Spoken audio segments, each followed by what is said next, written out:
Amy, can you do something about the food? It's not very good. What do you mean, it's not very good? I want better bread. They sell ovens these days that make better bread. Fine, I'll let Emanuela, the housekeeper, know. My name is Amy Anderson, and I'm 35 years old. I work from home as a full-time FX trader. I met my husband, Eric, who is 2 years older than me, at my previous job. We both worked for a small mail order company. Eric was in the pet food department, and I was in the cosmetics department, answering customer calls. The company ignored labor regulations, so we worked overtime every day and usually got home the next morning. Once a week, after overtime, a group of us would go out for drinks, which we always looked forward to. Back then, even though we earned high salaries because of the overtime, we had no time to enjoy it. Going out for drinks was the only fun thing in our lives. Eric and I started dating, and 3 years ago, we got married. I quit my job when we got married and stayed home for a while. Eventually, I wanted a job I could do from home and discovered FX trading. I studied it intensively, reading books and gathering information online. It wasn't easy at first, but after months of learning and practicing with small trades, I developed my own trading style. Now, I earn consistently. My in-laws, Nicholas and Julia, live with us, but they don't understand what I do. Last year, Nicholas retired, and since they were living in municipal housing on a small pension, Eric invited them to move in with us. We have a 3-bedroom apartment, and I've been paying for everything, rent and living expenses, ever since I started making money through FX trading. Eric told them, Amy will take care of everything, so feel free to relax. They were grateful and said, thank you, Amy, that's very kind of you. We've lived together since then. I don't do housework because our housekeeper, Emanuela, handles everything. She's an excellent cook and keeps the house running smoothly, which allows me to focus on FX trading and blogging about it. But Nicholas and Julia don't like this. When they first moved in, they were polite and thankful. However, after 2 months, they began to complain. What's the point of having a wife who stays at home but doesn't do housework? She just sits in front of the computer all day. That's not real work. Eric's parents started saying things like, Forex is just gambling. They didn't say it directly to me but kept nagging Eric about it.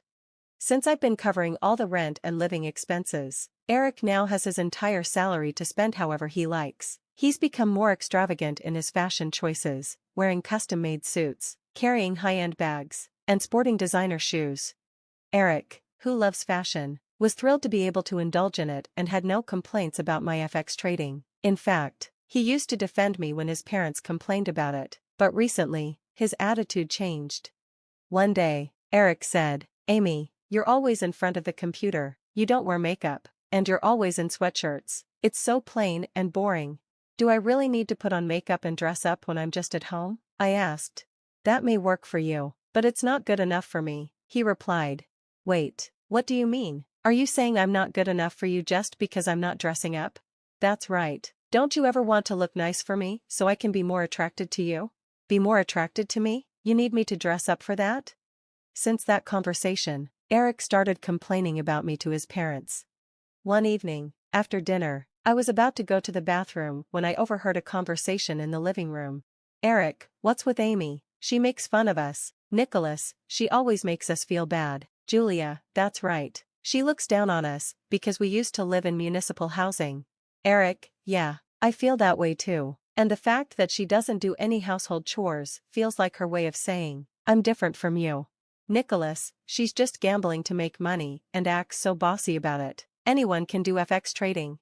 Eric, exactly. Even Amy just studied a little on her own and now makes $80,000 a month. I could do it too. Julia, you're right. Eric, you could do it too. Eric, I don't like how arrogant she is, acting like she works so hard when she's just gambling. And honestly, she's not even cute. Who does she think she is?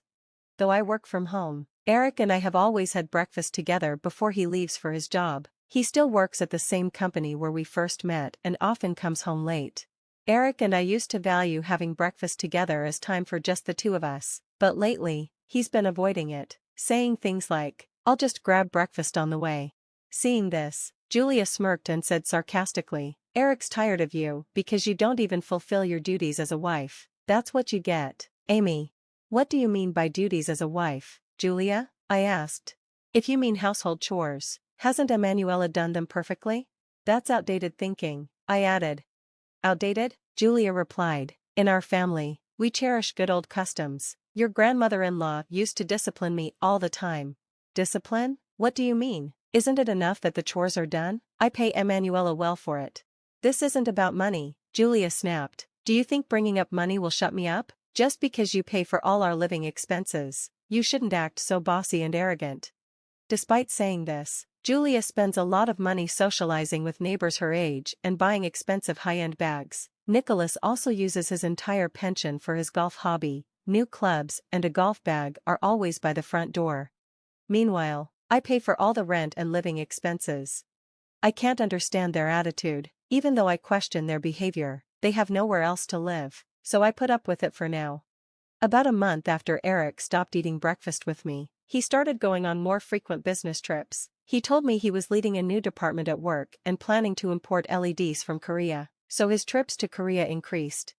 That weekend, while Eric was supposedly on a business trip, I went out for dinner with my old school friend, Lily, at a fancy Italian restaurant. I had been to this restaurant with Eric before. While we were enjoying lunch on the terrace and sipping wine, Lily said, "Hey, Amy, isn't that your husband Eric?" I turned to look and saw Eric inside the restaurant, leaving with a woman. "Oh, maybe I'm wrong," Lily said, trying to cheer me up. "He's supposed to be in Korea, right?" But it was clearly Eric. Every time he said he was going to Korea, it was actually a weekend spent with another woman. The woman with him was petite, cute, and appeared to be in her early 20s, much younger than Eric, who was 37. I recalled Eric once saying to me, "Don't you want me to be attracted to you?" Now, it was clear, my husband was definitely cheating on me. On Monday, I decided to hire a professional investigator to confirm Eric's affair. Meanwhile, Julia had been receiving more packages at home than ever. "Julia, did you buy something again?" I asked. "Be quiet, Amy," she snapped. "Do I need your permission to shop?" It wasn't about permission.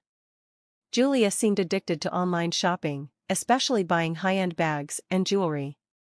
I was worried because many fake luxury goods are sold online, and I was right. One afternoon, while Eric was at work, Julia came into my room. "Amy, I need you to look at something," she said. "What is it? Just come here." I followed her to the living room, where she was opening a new package. "I bought 5 bags as a bundle since they were cheap," she explained. When I looked inside, the bags were clearly fake. "Julia, you have to be careful buying things online," I warned. High-end brand goods sold at very low prices are often fake. She looked upset and asked what to do. "First, contact the seller and see if you can return them," I suggested. Julia tried contacting the seller, but there was no phone number or proper address. The one number she found wasn't in service. She had paid $5,000 for the 5 fake bags. The website looked legitimate, but the prices were suspiciously low. Julia had paid by bank transfer, so there was no way to get her money back. "Julia," I said, "you have to think carefully before buying anything that seems too cheap." "Don't talk to me like I don't know what I'm doing, Amy," she retorted. "I'm just saying it's a waste of money to pay $5,000 for fakes." "Shut up. Shut up," Julia yelled. I realized talking to her wouldn't help, so I went back to work. Later that evening, during dinner, Nicholas brought up forex trading. "Amy, you need to stop doing FX trading," he said. "I heard from a friend that it's a scam." "What?" I asked, shocked. Nicholas explained that his golfing buddy had told him about scams where people lure others into investing money. "Amy, are you making money by scamming people?" Nicholas asked. "No," I said firmly. "I don't ask anyone to invest. I'm trading for myself." Nicholas frowned. "I see you on social media. That's what scammers use to trap people." "I'm just blogging to help those interested in forex trading." "There's no scam involved," I replied. "You think you can fool me just because I don't know much about computers," he said.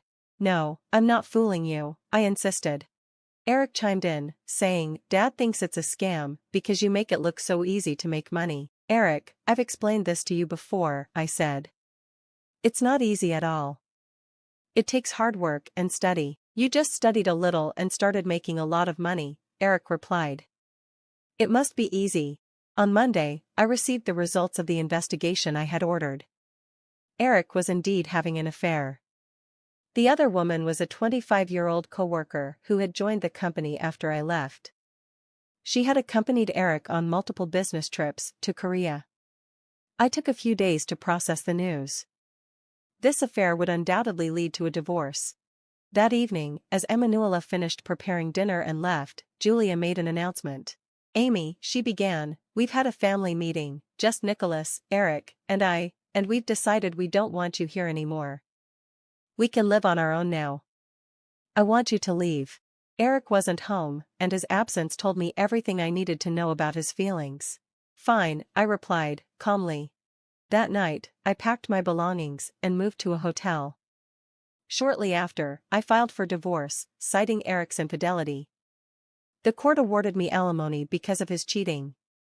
I rented a cozy one-bedroom apartment and changed the lease on the former apartment to Eric's name. 4 months later, I received an unexpected call from Eric. He wanted to talk. He arrived at my apartment with Nicholas and Julia. I immediately felt a sense of dread. "Amy, we're very sorry," Eric said. "We apologize for our horrible behavior. Please, let's live together again." Nicholas and Julia echoed his apologies, but I was stunned. "What is this about?" I asked. Eric explained everything. After I left, the new LED department he managed had been a disaster. The LEDs from Korea were defective, and a massive recall followed. The company suffered significant losses, and Eric was fired. He then attempted forex trading without any knowledge or preparation, quickly losing all his savings. Nicholas and Julia, too, had squandered their savings. Nicholas had invested in stocks without understanding market timing and lost everything. Unable to pay the rent or move out, they were now facing eviction. "Amy, you're all I have left," Eric pleaded. "Let's get married again. Please give me another chance." "Absolutely not," I said firmly. "Please, Amy," Nicholas added. "We realize we were wrong. We misunderstood you." Even Julia apologized. "I'm sorry for calling you a scammer. I didn't understand forex trading." But I wasn't moved. "No way," I replied. "If you persist, I'll call the police." Realizing I was serious, they finally left. Eric called me twice after that, but I ignored him. I don't know what became of them, nor do I care. As for me, I've started to think about dating again. After years of focusing on my work and dealing with the chaos of that family, it feels like the right time for a fresh start. When I mentioned this to my friend Lily, she offered to introduce me to someone she knows. We're meeting tomorrow, and I'm genuinely excited about this new beginning. Here's to turning the page and embracing what's next.